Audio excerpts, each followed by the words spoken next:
Print तो आती है सर, प्रिंट नहीं आती पीटीआई।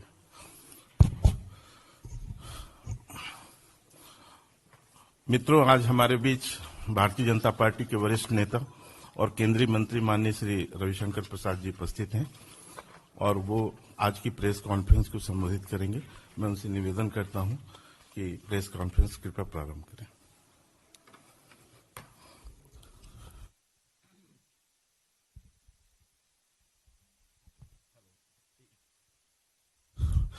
साथ में हमारे राष्ट्रीय प्रवक्ता श्री गौरव भाटिया जी भी हैं।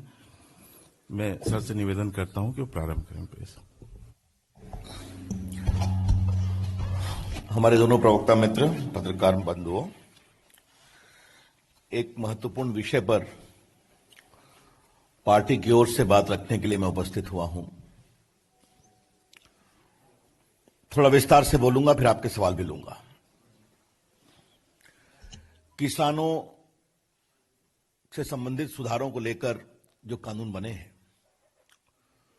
उसको लेकर कुछ किसान संगठनों ने जो शंका उठाई है, उसके लिए चर्चा हो रही है। वो अपनी चर्चा की अलग प्रक्रिया है जो सरकार कर रही है। लेकिन अचानक तमाम विपक्षी दल या गैर भाजपाई दल कूद गए और आज हम विपक्षी दलों, विशेष रूप से कांग्रेस, एनसीपी, उनके सहयोगी दलों के शर्मनाक दोहरे चरित्र को देश के सामने बताने के लिए आए। This press conference is designed to expose the shameless double standards of the non-BJP opposition parties as far as reform in the farming sector is concerned. आज जो नरेंद्र मोदी की सरकार ने किया, यूपीए की 10 साल की सरकार में यही कर रहे थे, अपने राज्यों में कर रहे थे, बढ़ चढ़कर कर रहे थे। अभी मैं डॉक्यूमेंट दिखाऊंगा देश के सामने। लेकिन आज जब इनका राजनीतिक वजूद खत्म हो रहा है, ये बार बार चुनाव में हारते हैं, लोकसभा के चुनाव में, विधानसभा के चुनाव में, नगर निगम के चुनाव में, तो अपना वजूद, अस्तित्व बचाने के लिए किसी भी विरोधी आंदोलन में शामिल हो जाते हैं। मैं स्वीकार करूंगा कि किसान आंदोलन के नेता ने साफ साफ कहा है कि पॉलिटिकल लीडर्स हमारे मंच पे नहीं आए। उनकी इस भावनाओं का हम सम्मान करते हैं, लेकिन ये सभी कूद रहे हैं क्योंकि हमको भाजपा के विरोध करने, नरेंद्र मोदी जी का विरोध करने का एक और मौका मिल रहा है।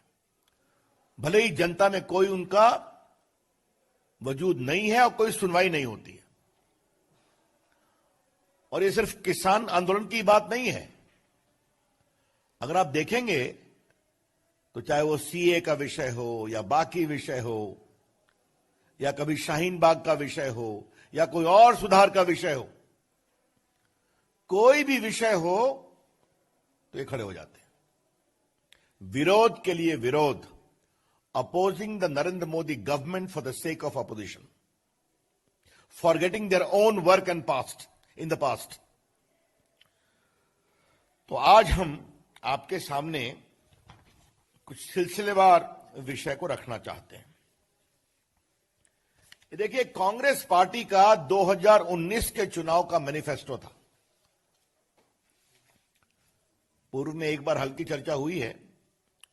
ये देखिए, इन्होंने साफ कहा है अपने पेज नंबर 17, अपने चुनाव घोषणा पर का point number 11, page number 17 point number 11, क्या कहा?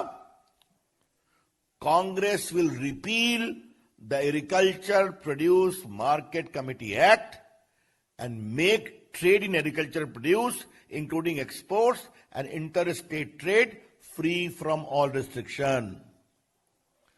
Congress party agriculture produce market act जो मंडी चलाते हैं उसको समाप्त करेगी और किसानों को अपने फसलों के आयात निर्यात और व्यापार पर सारे बंधनों से मुक्त करेगी।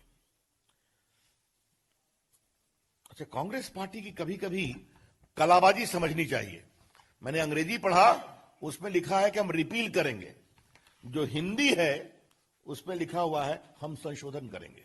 ये देखिए, आज मैं चाहता हूं कि कांग्रेस पार्टी का दोहरा चेहरा देश के, ये उनके देखिए ओरिजिनल मैनिफेस्टो है उनके कांग्रेस पार्टी की, और इसमें मैंने अंग्रेजी पढ़ा, फिर पढ़ता हूं, मैंने पढ़ दिया, देखिए मैं अंग्रेजी पढ़ रहा हूं।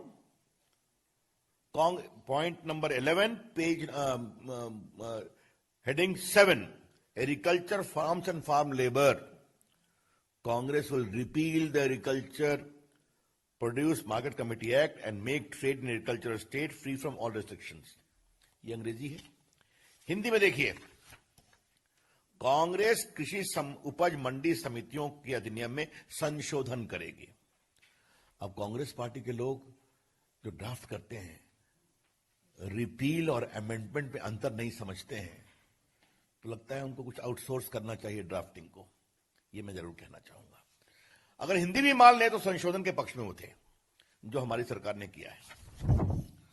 अब जरा आपको हम राहुल गांधी के कुछ वक्तव्य दिखाना चाहते हैं। हमने बार बार कहा था, ये देखिए 2013 में उन्होंने अपने सारे मुख्यमंत्रियों की बैठक बुलाई थी यूपीए की सरकार ने, और उसमें क्या था, farmers can sell directly in Congress rule states. ये राहुल गांधी ने अपने मुख्यमंत्रियों को निर्देश दिया था। Congress rule states will delist fruits and vegetables from the agriculture produce market committee by January 15 and will give free choice to farmers. तो 2013 में जब उनकी सरकार थी, राहुल गांधी ने बुलाया था ये बैठक। ये आपकी जानकारी में रहना बहुत जरूरी है। तो कांग्रेस पार्टी का इतिहास क्या रहा है ये मैंने आपको बता, कुछ और बताऊंगा। अब जरा देश के वरिष्ठ नेता शरद पवार जी के बारे में कुछ चर्चा करने की इच्छा है, क्योंकि वो भी इसका विरोध कर रहे हैं। जब वो देश के कृषि और उपभोक्ता मामलों के मंत्री थे, एग्रीकल्चर एंड कंज्यूमर अफेयर्स, तो देश के सारे मुख्यमंत्रियों को चिट्ठी लिखी। अभी मैं आपको 2 चिट्ठी दिखाऊंगा जो उन्होंने 11 अगस्त 2010 को उस समय दिल्ली की मुख्यमंत्री शीला दीक्षित को लिखी, और फिर नवंबर में शिवराज सिंह चौहान को लिखी। देखिए, मैं एक पैराग्राफ पढ़ता हूं शरद पवार का। As you are aware, my dear Sheila ji, as you are aware, the agriculture sector needs well-functioning markets to drive growth, employment, and economic prosperity. This requires huge investment in market infrastructure, including cold chain. And for this, private sector participation is essential, for which an appropriate regulatory and policy environment needs to be in place. अतः इसमें मंडी act में बदलाव जरूरी है, private sector का आना जरूरी है, किसानों को कहीं मंडी में बेचने का अवसर मिलना चाहिए। ये सब इसमें लिखा हुआ है और ये सब इसमें भी लिखा हुआ है। आपको बताऊं, शरद पवार जी ने शेखर गुप्ता को एक इंटरव्यू दिया था 2005 में यूपीए की सरकार में। उन्होंने क्या, देखिए सवाल क्या है और आंसर क्या है, मैं देश के सामने ले जाना चाहता हूं। What do you see when do you see the APMC act being abolished? Agriculture produce market mandi act कब तक खत्म होगा? इन्होंने क्या कहा, my own assessment is it will take 6 months maximum. और क्या कहा, unless you are ready to amend the market act and allow the private sector to enter in this area, there will not be any financial support from government of India to the state. ये तो इस स्तर तक चले गए कि अगर मंडी act में सुधार नहीं करोगे तो भारत सरकार का वित्तीय सहयोग नहीं मिलेगा। एक पेनाल्टी वॉज प्रपोज, ये इनका इंटरव्यू है। तो आदरणीय शरद पवार जी, आप तो बड़े अनुभवी नेता हैं, कई बार मुख्यमंत्री रहे हैं, कई बार मंत्री रहे हैं केंद्र में। आपके दोनों पत्र मैंने पढ़ दिए, आपका इंटरव्यू पढ़ दिया। रिफॉर्म के आप तो नरेंद्र मोदी सरकार से भी अधिक दावा करते रहे हैं और आज आप भी खड़े हो गए। तो इससे अगर शुद्ध राजनीतिक स्वार्थ की राजनीति अपना अस्तित्व बचाने के लिए कहा जाए तो कुछ अनुचित होगा क्या? I am giving you proper documentary evidence to show the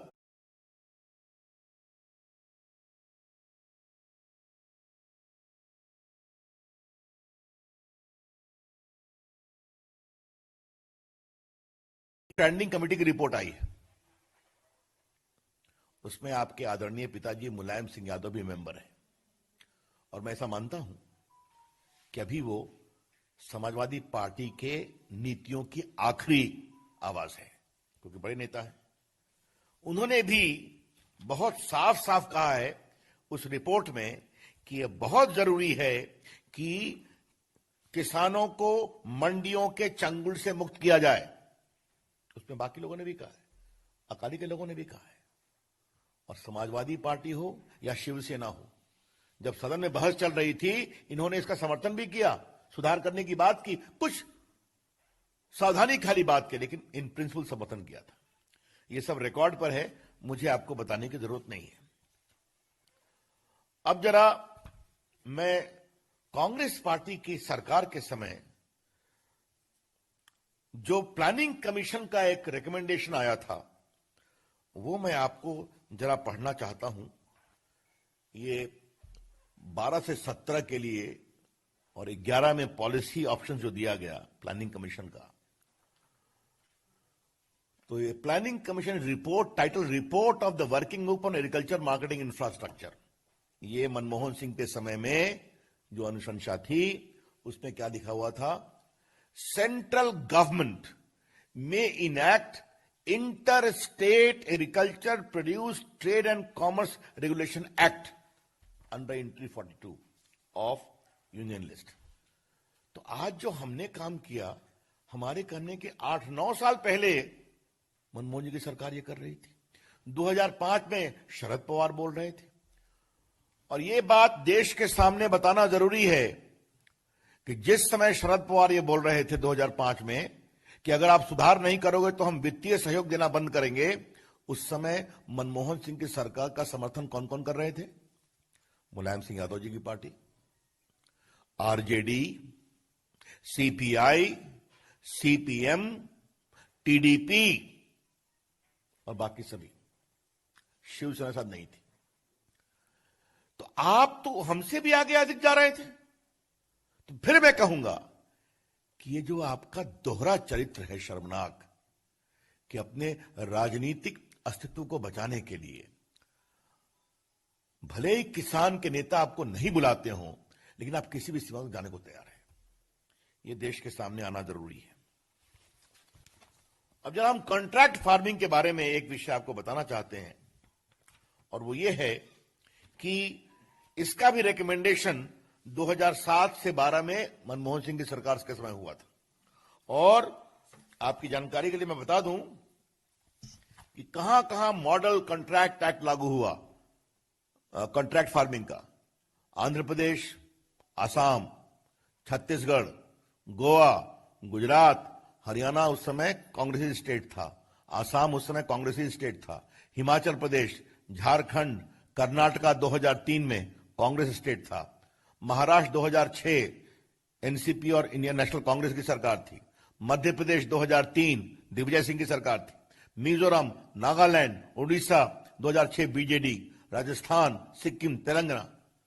तो इन सबों ने किसानों के लिए अधिक अवसर जुटाने के लिए, उनकी इनकम को बढ़ाने के लिए ये कॉन्ट्रैक्ट एक्ट का निर्णय किया। तो मित्रों, हाँ, एक सज्जन और हैं जिनके बारे में मुझे कहना है। मैं सामान्यतः टिप्पणी नहीं करता हूं, लेकिन हमारे प्रधानमंत्री पर वो इतनी टिप्पणी कर रहे हैं तो मुझे उनके बारे में टिप्पणी करनी पड़ेगी। श्रीमान योगेंद्र यादव के बारे में, हाँ, वो भी खड़े हैं। उनकी पार्टी का क्या वजूद है मैं उस पर चर्चा नहीं करूंगा। लेकिन देखिए 3 साल हमारी सरकार के पूरे हुए तो उनका स्वराज अभियान का ट्वीट देखिए। मोदी सरकार washes its hands off APMC act, cites as a state subject. तो उस समय अगर कहा गया कि एग्रीकल्चर मंडी एक्ट जो है वो राज्यों का विषय है, उनको सुधार करना है, करना चाहिए, तो ये कह रहे हैं आप क्यों नहीं करते हैं। तो जिस समय हम कर रहे हैं व्यापक चर्चा करके, तो आप उसका विरोध कर रहे हैं। तो ये आपके सामने आना चाहिए।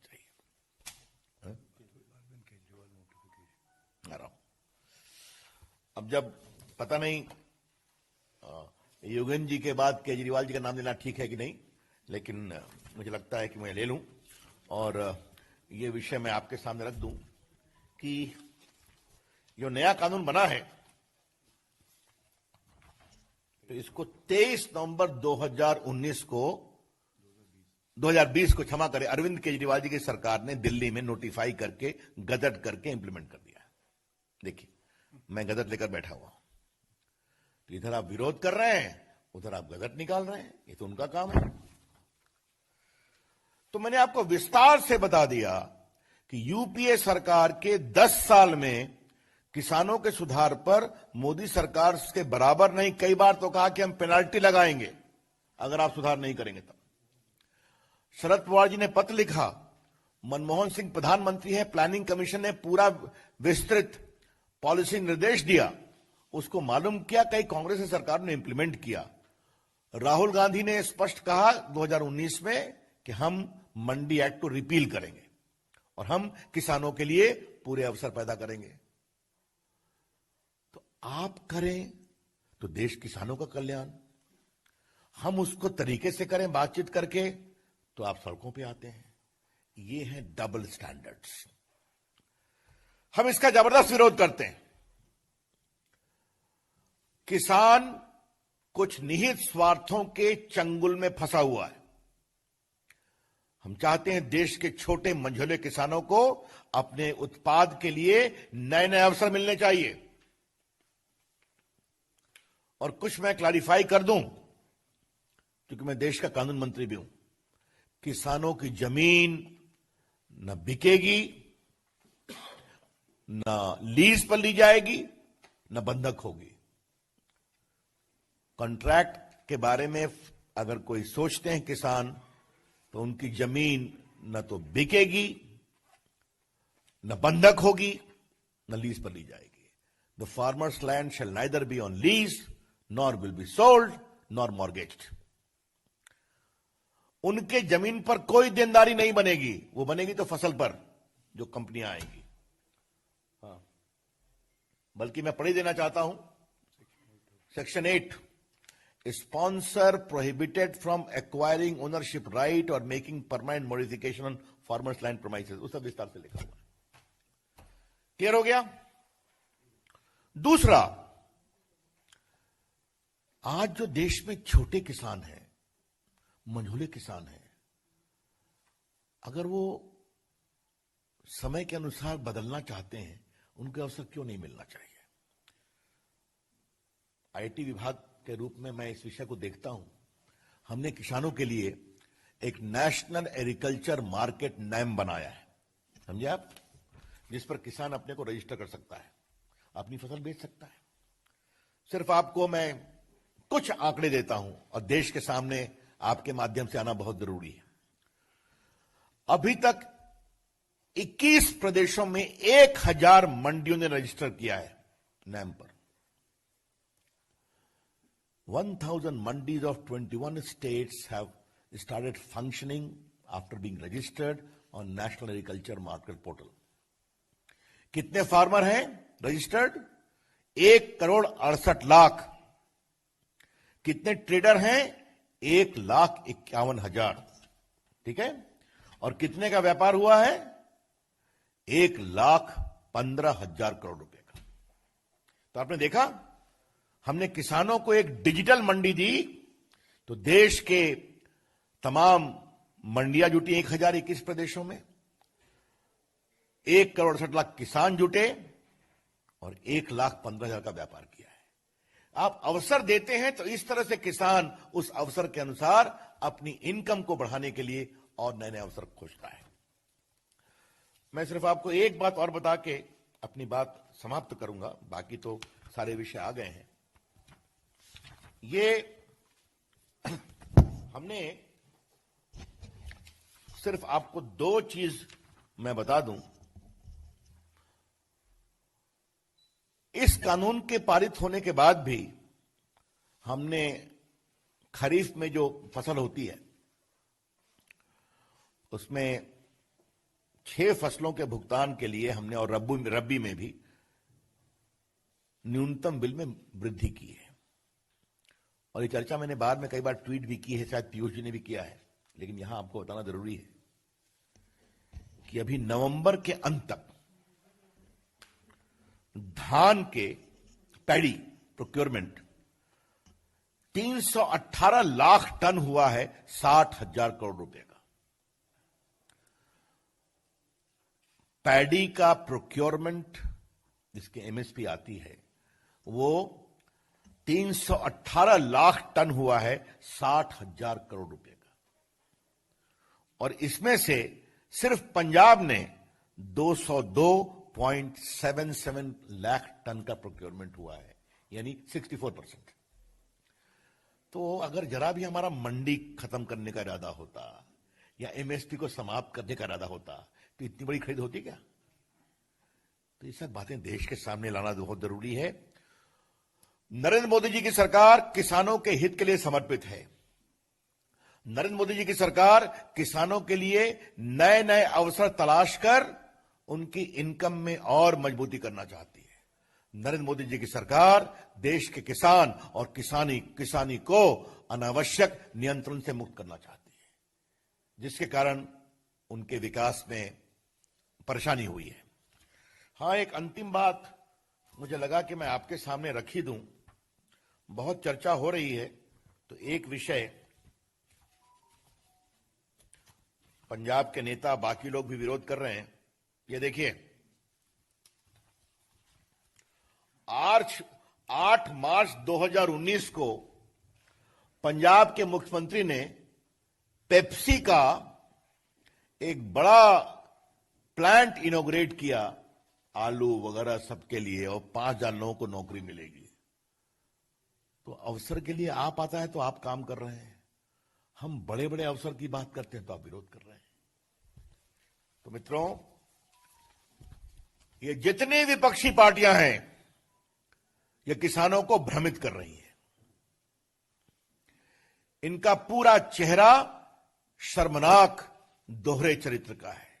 Their entire approach is of shameful double standards.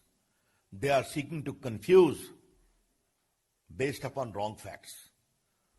और दूसरी बात, जो काम आपने करने की कोशिश की, जो आपने पूरा नहीं किया, जिसको आप सही मानते थे, आज व्यापक चर्चा के बाद हम उसको आगे बढ़ा रहे हैं तो आप विरोध कर रहे हैं, सिर्फ अपना राजनीतिक अस्तित्व बचाने के लिए। हम उनके इन पूरी धारणा का पूरा विरोध करते हैं, उसकी भर्त्सना करते हैं, और देश का किसान सच्चाई को समझता है। धन्यवाद। I am open two questions now. हाँ, क्षमा करिए, थोड़ा मैंने विस्तार से बोला क्योंकि देश के सामने ये सारे सच जाने जरूरी थे।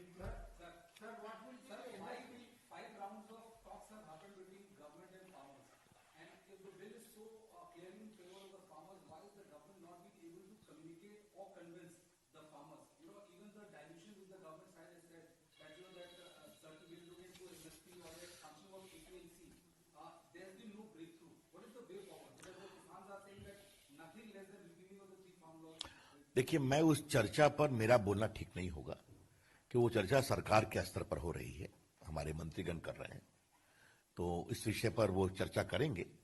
हमारा मन खुला हुआ है, लेकिन हमने कहा कि हमारा बिल्कुल प्रामाणिकता से मानना है कि ये पूरा कानून किसानों के लिए सहूलियत देता है, अवसर पैदा करता है। अब बाकी चर्चा हो रही है तो वो चर्चा उसको होने दीजिए। It's the same question again. These are matters of discussion there. Here, my press conference was substantially focused upon exposing the double standard hypocrisy and duplicity of the opposition parties. Sanjay ji,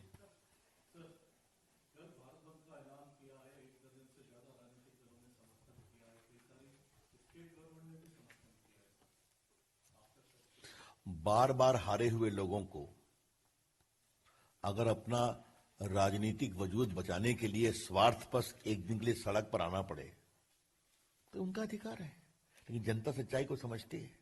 मैं तो फिर कह रहा हूं, अपोजिशन पार्टी के लोग देश का मूड समझें।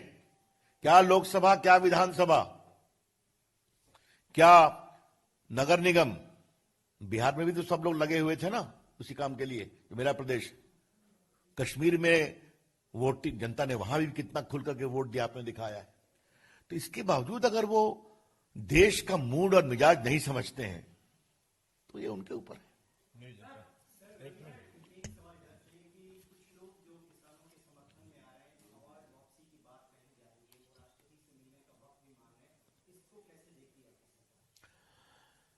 अब देखिए, इस पर मैं क्या कहूं। अवार्ड लेना, अवार्ड वापस करना उनका अधिकार है, लेकिन कुछ लोग अगर अवार्ड वापसी को अचानक प्रसिद्धि का मार्ग अपनाते हैं तो उनके ऊपर है, मुझे कुछ नहीं कहना उस पर। लेकिन अवार्ड वापसी कोई पहली बार नहीं हुई है। इसका एक और कारण है कि 2015 में भी अवार्ड वापसी काफी चला था, बिहार के लोकसभा चुनाव के पहले। और जैसे ही हम हार गए, हिंदुस्तान लिबरल हो गया, अवार्ड वापसी बंद हो गई। ये भी देखा है देश ने।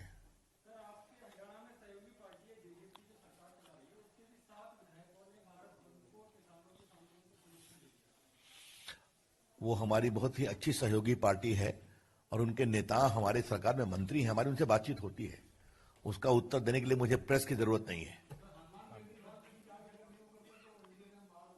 किसने? चलिए, वो सब हमारे संगठन की बातचीत होती रहती है। और कोई सवाल? एक मिनट भैया, आपने एक तो कहा कि व्यापक चर्चा के बाद आपने कानून बनाए थे, 3 बार आपने अपनी प्रेस कॉन्फ्रेंस में भी कहा।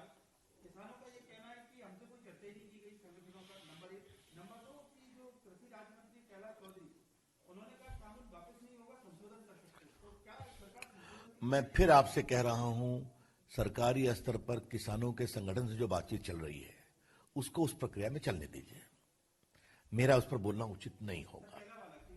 मैं आ रहा हूं। मेरे ख्याल में जो हमारे सचिव हैं कृषि विभाग के, उन्होंने 29 किसान यूनियनों से बात किया। उसके बाद जून में 708 वेबिनार की मीटिंग हुई, जिसमें 21,231 फार्मर आए थे। जुलाई 2020 में 873 वेबिनार मीटिंग हुई, जिसमें 26,196 फार्मर्स आए थे। सब हम डिटेल से। अगस्त में मीटिंग 852 हुई, क्योंकि वेबिनार पर क्यों हो रही थी? क्योंकि कोविड था, आपको पता है। तो उसमें भी 852 वेबिनार हुए, जिसमें 25,569 किसान आए थे। फिर मैं बता रहा हूं कि चर्चा हुई है। तो देखिए, मैं टोटल नंबर आप चाहते हैं तो 1,37,054 वेबिनार हुए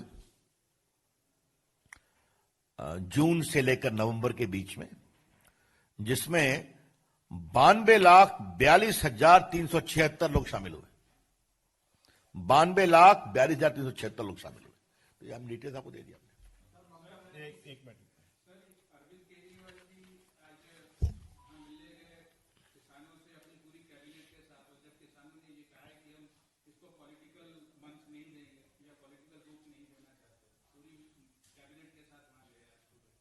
अब ऐसा है, केजरीवाल जी तो बहुत कुछ करते हैं, इसमें मुझे क्या कहना है?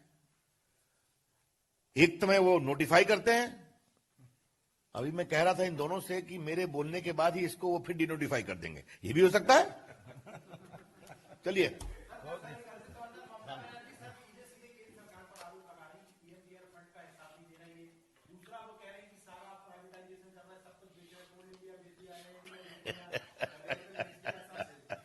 देखिए, मैं क्या बोलूं, जैसे जैसे टीएम की साख गिर रही है, जैसे जैसे मंत्री वहां छोड़ रहे हैं, वैसे वैसे झूठे आरोपों का सिलसिला बढ़ रहा है। Thank you. भाई प्रिंट को जरा देख लो, ये सब आना चाहिए। अरे बाप रे बाप।